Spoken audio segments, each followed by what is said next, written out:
అలాగే నమ్మసండి. కొన్నిసార్లు వైఎస్ఆర్సీపీ పార్టీ కార్యకర్తలను కానీ అభిమానులు కానీ చూస్తూ ఉంటే ముచ్చటేస్తూ ఉంటుంది. జగన్మోహన్ రెడ్డి ఎడ్డివంటారు, తెడ్డివంటారు. ఇప్పుడు ఈ మావిగన్ గురించి మాట్లాడుతూ వైఎస్ఆర్సీపీ పార్టీకి అభిమానులు కావచ్చు, లేదంటే వైఎస్ఆర్సీపీ పార్టీని సపోర్ట్ చేసేవాళ్ళు కావచ్చు, కొంతమంది పేటీఎం మేధావులు అన్నమాట. ఇప్పుడు చట్టం చేశారు, రేపొద్దున జగన్మోహన్ రెడ్డి వస్తే చట్టాలు మార్చలేరా, చట్టాల సవరణ చేయలేరా, గతంలో జరిగింది కదా అలాగా చాలా మాటలు మాట్లాడుతాం. ముఖ్యంగా ఎవడు విజయ్ కేసరి అని చెప్పేసి ఒకడు ఉంటాడు. విచిత్రమైన వాదనమాట. ఒకసారి ఏమని మాట్లాడుతున్నాడు వినిపిస్తా చూడండి.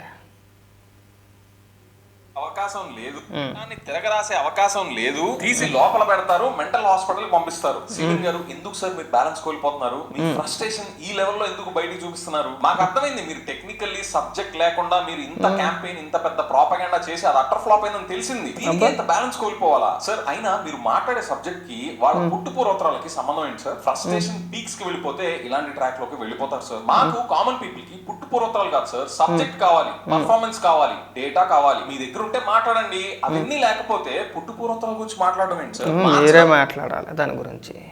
జగన్మోహన్ రెడ్డి ముఖ్యమంత్రి హోదాలో నానా పచ్చిబూతులు మాట్లాడినప్పుడు, చెల్లి కట్టుకున్న సీర గురించి మాట్లాడేటప్పుడు, అసెంబ్లీలో చంద్రబాబు నాయుడు గారిని ఉద్దేశించి, చంద్రబాబు నాయుడు గారి కుటుంబ సభ్యులను ఉద్దేశించి, ముఖ్యమంత్రి హోదాలో జగన్మోహన్ రెడ్డి అక్కడ ఉన్నప్పుడే తిట్టించినప్పుడు ఇవన్నీ మనకు లాజిక్లతో తెలియలే. ఇవాళ రోజుకు ఒక మాట మాట్లాడుతుంటే మీరు ఎక్కడికి వచ్చి మీరు ఫ్రస్ట్రేషన్, పైగా చంద్రబాబు నాయుడు గారికి సబ్జెక్ట్ లేదని చెప్పేసి నీలాంటి బుర్రతక్కువ యాదవులు అందరూ వచ్చి ఇక్కడ మాట్లాడాలి. ఇప్పుడు నీ తెలివితేటలని ఇక్కడ చూపిస్తాం కదా. దా ఎవరి వల్ల అవుతుంది? చట్టాలను తిరగరాసే అవకాశం లేదా? చట్ట సవరణ అంటే మాకు తెలియదు అనుకున్నారా? లెజిస్లేటివ్ అసెంబ్లీ అంటే ఏంటి సార్? చట్ట సభ, చట్టాలు చేసే సభ, చట్టాలని సవరణలు కూడా చేసే సభ. ఎలాంటి చట్టాల్లో అయినా సవరణలు చేయొచ్చు, ఎలాంటిదైనా కూడా. ఇండియన్ కాన్స్టిట్యూషన్ లోనే ఇప్పటిదాకా 160కి పైగా సవరణలు చేశారు రా పకోడి. నేను చేయలేదు అని చెప్పాను అన్నట్లా చేశారు. ఎంతకాలం పట్టింది చట్టాల సవరణ చేసేటప్పుడు? వాళ్ళకో లేదంటే అర్ధరాత్రో లేదంటే ఒక నెలలోనో 2 నెలలోనో అయిపోలా. ఒక్కొక్క చట్టాన్ని సవరణ చేసేటప్పుడు కావచ్చు, లేదంటే ఇంకోటి కావచ్చు, కొన్ని ఏళ్ల పాటు సుదీర్ఘ మన వాదన తర్వాత ప్రజల మద్దతుతో, అంటే మెజారిటీ మద్దతు తర్వాత చట్టాలు సవరణ చేశారు. ఊరికే చేసేలా సంవత్సరానికో 2 సంవత్సరాలకో అయిపోయింది కాదు అవి. సుదీర్ఘ చర్చ తర్వాత జరిగిన సవరణ అంతా కూడా. సరే ఇవన్నీ వద్దురా. జగన్మోహన్ రెడ్డి 3 రాజధానులు ప్రకటించాడు కదా, బిల్లు ప్రవేశపెట్టాడు కదా, ఎందుకు పాస్ అవ్వలేదు అది? హైకోర్టు సుప్రీంకోర్టు చెప్తే ఎందుకు కొట్టినాయి? మళ్ళీ 3 రాజధానుల బిల్లు ఎందుకు వెనక్కి తీసుకున్నాడు?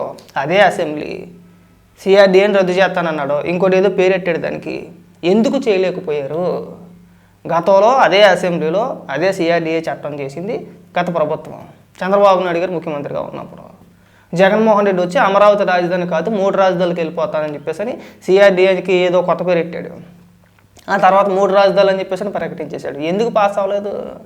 ఎందుకు మీరు చట్టం చేయలేకపోయారు? 3 రాజధానుల పైన మీరు ఎందుకు చట్టం చేయలేకపోయారు? ఎందుకు అవ్వలా? సరే రేపు పొద్దున్న జగన్మోహన్ రెడ్డి వచ్చిన తర్వాత అసెంబ్లీలో తీర్మానం చేసేసి నేను చట్టాలు సవరణ చేసేస్తాను, నేను రాజధాని మార్చేస్తానని చెప్పేసి అని అంటాడు. పార్లమెంట్లో మీకు మద్దతు ఇచ్చి ఎవడు అయిపోద్ది అనుకుంటున్నావా? బుర్ర తక్కువ మాటలు మాట్లాడమాకంటారా పోరంబొగ్గలరా. ఇంకా అలాగా మీరు వచ్చిన తర్వాత సరే ఒకవేళ అనుకుందాం, పోనీ అది ఆ ప్రపోజలే పెట్టాడు అనుకుందాం, అది ఇప్పట్లో తేలే అవ్వరం కాదు అది.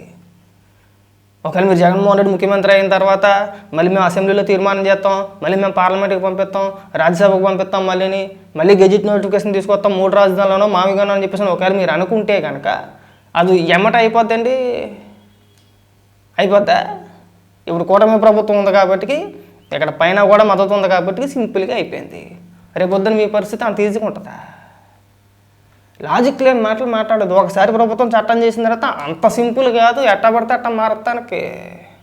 160 సార్లు చట్ట సవరణ చేశారండి, చట్టాలు మార్చారండి, సవరణ చేశారండి, ఆ మాత్రం మాకు తెలుసండి. లాజిక్ల గురించి మీరు ఇక్కడ మాట్లాడొద్దండి. మరి 3 రాజధానుల గురించి ఎందుకు చేయలేకపోయాడండి? 3 రాజధానుల గురించి ఎందుకు చేయలేకపోయాడు? అసలు 3 రాజధానుల బిల్లు వెనక్కి ఎందుకు తీసుకున్నాడో ఏమాత్రాన క్లారిటీ ఉందా నీకు? ఎందుకు వెనక్కి తీసుకున్నాడో? మన వల్ల ఏమీ అవ్వదు, మనం చేయలేము, టెక్నికల్గా చంద్రబాబు నాయుడు గారు చాలా గట్టి పునాది వేసారు, దాన్ని మనం ఇంచు కూడా కదపలేము అని అర్థమైన తర్వాతనే జగన్మోహన్ రెడ్డి అసెంబ్లీలో 3 రాజధానుల బిల్లు నేను వెనక్కి తీసుకుంటున్నానని చెప్పేసి అని ప్రకటించాడు. పిచ్చోడై ఏమీ కాదు, పిచ్చోడై చేశారా? ప్రభుత్వం అండి, ఒక రాష్ట్ర ప్రభుత్వం తీసుకునే నిర్ణయం అంత పిచ్చోళ్ళే చేసుకుంటారా? ఏదో అడ్డీ గుడ్డి ఏదో ప్రకటించేసాడు 3 రాజధానులు అని చెప్పేసి అని. ఆ తర్వాత తెలిసింది మనం ఏమీ చేయలేము ఇక్కడ అని చెప్పేసి అని. నీలాంటి వాళ్ళు అందరూ వచ్చేసి ఇక్కడికి వచ్చి లాజికల్ గురించి మాట్లాడాలి. మార్చలేరు అంటే మార్చలేరు, మీ వల్ల అవ్వదు, మార్చడం అనేది మీ తరం కాదు, ఏళ్ళ తరబడి పట్టుద్ది. ఉన్న రాజధాని ఆడంటారా అంటే లేదు, కాసేపు 3 రాజధానులు అంటే 3 రాజధానులు, మావిగన్ అంటే మావిగన్ను, అన్న ఇక్కడే ఇల్లు కట్టుకున్నాడు అమరావతి అంటే అమరావతి. మిమ్మల్ని ఉద్దేశించే అంటే మీలాంటి వ్యక్తులను ఉద్దేశించి ఏబిఎన్ రాధాకృష్ణ కొన్ని వ్యాఖ్యలు చేశాడు. గిల్ల కొట్టుకు చచ్చిపోతున్నాను నిన్నటి నుంచి అని. నేను వినిపించను కానీ, నేను మాట్లాడను కానీ వినిపిస్తా. చూసి పంది జగన్మోహన్ రెడ్డి, పందిని చూసి నంది అంటే అదే నిజమని, నందిని చూసి పంది అంటే కూడా అది నిజమని నమ్మేవాళ్ళు వైసీపీలో పుష్కలంగా ఉన్నారు. ఆ పార్టీలో సొంత బుర్ర వాడుతున్న వాళ్ళ సంఖ్య తగ్గిపోతోంది. వైసీపీ నాయకులకు తోడుగా పేటీఎం బ్యాచ్ ఉండనే ఉంది. జగన్మోహన్ రెడ్డి తాడేపల్లిలో ప్యాలెస్ కట్టుకుంటే అదే రాజధాని అని ప్రచారం చేశారు. చచా, అదేమి కాదు, 3 రాజధానులు అంటే ఎగిరిగంతేశారు. ఇప్పుడు అది కూడా కాదు, మావిగన్ అంటే ఆనందంతో ఆర్తనాదాలు చేస్తున్నారు. రేపు జగన్మోహన్ రెడ్డి మీ భార్యలు కారు అని చెప్తే గుడ్డిగా నమ్మేసి కట్టుకున్న దాన్ని చెల్లిగా భావించి పెళ్లి సంబంధాలు చూడడానికి కూడా వెరవని వెన్నెముక లేని బ్యాచ్ వైసీపీలో తయారైంది. మెడకాయ మీద తలకాయ, ఆ తలకాయలో ఇంత గుజ్జున్న ఎవరైనా మావిగన్ అని జగన్మోహన్ రెడ్డి వెంట వెలువడిన వికారాన్ని ఏవగించుకుంటారు. చూసావు కదా, పనెట్టారు గడ్డి అందుకని ఉండాలి కదా. ఇప్పుడు అందులో రాధాకృష్ణ గారు చెప్పిన దాంట్లో కూడా అంటే వీకెండ్ కామెంట్ ఉంటుంది కదా, చెప్పింది కూడా ఏం తప్పేమి కాదు, 100% కరెక్ట్. మీకు ఉదాహరణతో కూడా చెప్తాను నేను. స్టార్టింగ్ ఏమని మాట్లాడారు? అమరావతి, భ్రమరావతి, కమరావతి అన్నారా? పొలోమని చెప్పేసి ప్రచారం చేశారు. అమరావతి, భ్రమరావతి, కమరావతి అని చెప్పేసి అని. ఎన్నికల దగ్గరికి వచ్చే సమయంలో నేను ఇక్కడే ఇల్లు కట్టుకుంటున్నాను, ఇదే రాజధాని అన్నారు. మళ్ళీ పొలోమని చెప్పేసి జై అమరావతి అని చెప్పేసి విపరీతంగా ప్రచారం చేశారు. అధికారంలోకి వచ్చిన తర్వాత 3 రాజధానులు అన్నారు, దానికి జై కొట్టారు. 3 ఏళ్ల తర్వాత మళ్ళీ బిల్లు వెనక్కి తీసుకుంటున్నాం అంటే మా అన్నకు సరికొత్త ప్లాన్తో వస్తున్నాడని చెప్పేసి దానికి జై కొట్టారు. విశాఖపట్నంలో ఋషికొండ భవనం ఉంది కదా, నేను ఇక్కడికి వచ్చేస్తున్నాను అనగానే మాకు చట్టాలతో పని లేదు, బిల్లులతో మాకు పని లేదు, ముఖ్యమంత్రి ఎక్కడుంటే అదే రాజధాని అని చెప్పేసి అని మీరు ఇట్లా అంటే అసెంబ్లీలో వెనక్కి తీసుకున్న తర్వాత మీరు అఫీషియల్గా ప్రెస్ మీట్లు పెట్టి చెప్పేసేవారు, విశాఖపట్నం రాజధాని, ముఖ్యమంత్రి ఎక్కడుంటే అదే రాజధాని అని చెప్పేసి అన్నారు కదా. అప్పుడు జై కొట్టారు. ఓడిపోయిన తర్వాత ఇవాళ మావిగన్ అంటే మళ్ళీ దానికి జై కొడుతున్నారు. మరి వెనుముక్క లేదు కదా మీకు. చెప్పింది నిజమే, రేపు పొద్దున్న పొరపాటున ఎప్పుడోకప్పుడు అనకూడదని తప్పే కానీ చెప్తున్నా. ఒకవేళ మీ భార్యలు కాదని చెప్పేసి అని అన్నా సరే చెల్లిగా భావించి సంబంధాలు చూసి పెళ్లి చేసి పంపించేస్తారు కూడా. మీరు ఉండాలి కదా, అన్ని మాటలు మాట్లాడతారండి. ఇప్పుడు ఒక మాట మాట్లాడే మనం రాజధాని మీద, దాని మీద ఉండాలి. అంటే జగన్మోహన్ రెడ్డి ఎటువంటి తెడ్డు, ఇంకోటి అంటే ఇంకోటి, అన్నిసార్లు మాటలు మార్చేస్తారండి. కనీసం మీకన్నా ఇంగిత జ్ఞానం ఉండొద్దా?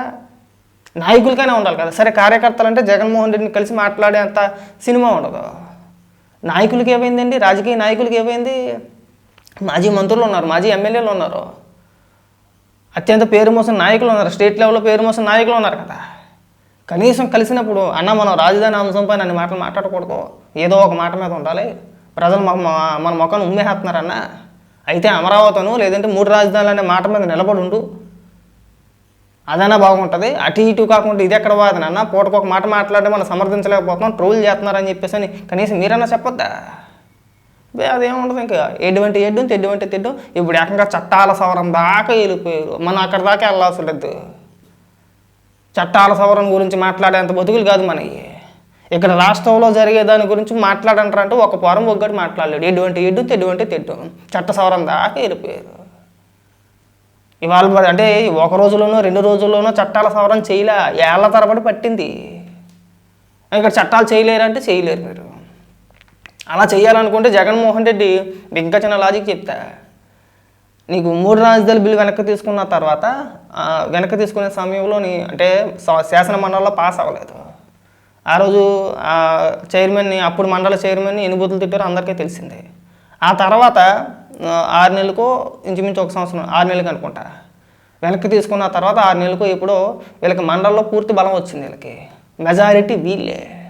ఒకవేళ ఆ రోజు చెయ్యాలి అనుకుంటే చట్టాల సవరణ రా పొరంబోకు నీకే చెప్తున్నా, చెయ్యాలి అనుకుంటే జగన్మోహన్ రెడ్డి మళ్ళీ అసెంబ్లీలో బిల్లు ప్రవేశపెట్టి మళ్ళీ తీర్మానం చేసి దాన్ని ఆమోదం చేసి మండలికి పంపించి మండలంలో కూడా ఆమోదం తెలుపుకోవచ్చు కదా.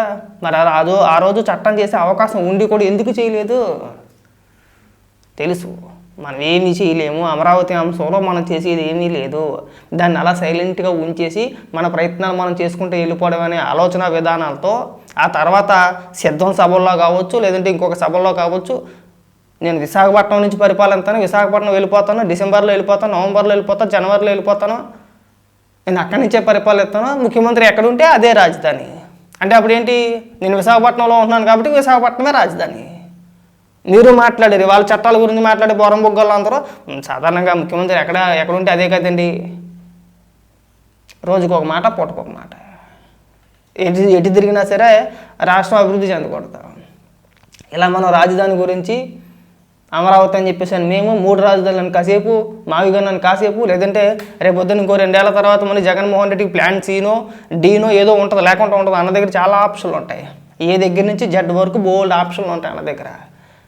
5 ఏళ్ల కిందట అధికారంలోకి వచ్చిన తర్వాత ప్లాన్ ఏ అన్నాడు, 3 రాజధానులు. తర్వాత మళ్ళీ 5 ఏళ్ల తర్వాత ప్లాన్ బి, ఇంకొక 5 ఏళ్ల తర్వాత 3 ఏళ్ల తర్వాత ప్లాన్ సి అంటాడు, తర్వాత ప్లాన్ డి అంటాడు. అప్డేట్ మాట చూడండి, మన ఆండ్రాయిడ్ ఫోన్లో కానీ లేదంటే ఐఓఎస్లో కానీ 6 నెలలకో సంవత్సరానికో అప్డేట్ అవుతూ ఉంటుంది సిస్టమ్. మనం అప్డేట్ చేసుకుంటాం కదా మన ఫోన్. అలా జగన్మోహన్ రెడ్డి ప్రతి 5 ఏళ్ళకోసారి 3 ఏళ్ళకోసారి అప్డేట్ అవుతూ ఉంటాడనమాట. అప్డేట్ అయినప్పుడు కొత్త ఆలోచనలన్నీ వస్తూ ఉంటాయి.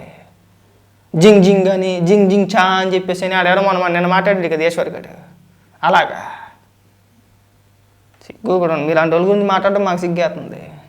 ఎక్కడైనా కానీ ఇలాంటి అప్పాబాయ కోళ్ళు మాని